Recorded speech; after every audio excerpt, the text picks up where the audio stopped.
Anda bersama saya Nisa dan kini Nisa dan tim Amas berada di LCCIB Barcelona, Spain untuk acara seterusnya bersama Samsung iaitu Unpacked 5. Apakah kemas kini? Apakah peranti baru yang bakal diumumkan oleh mereka? Jom kita saksikan. Sekarang ni Nisa nak masuk dalam sebab kat luar ni dah sejuk.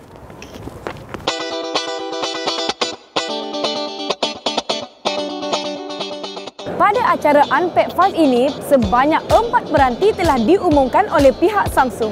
Peranti pertama semestinya Galaxy S5 yang dinantikan ramai.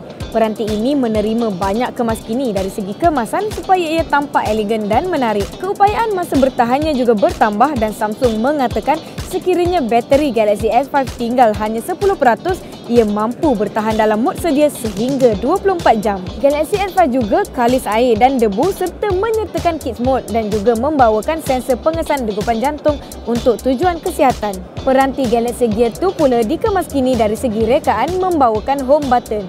Variasi Galaxy Gear Neo juga turut diumumkan pada acara ini. Menyedari trend kesihatan pada masa kini, Samsung juga turut mengumumkan Gear Fit yang mampu menjejak aktiviti riadah pengguna. Ia didatangkan dengan skrin sentuh Super AMOLED dan mempunyai rekaan yang menarik. Jadi itu sahaja sekitar acara Samsung Unpacked 5. Jangan lupa ikuti laman YouTube kami untuk menonton video pandang pertama yang akan diterbitkan tidak lama lagi. Saya Nisa untuk Aman ZMWC 2014. Yash!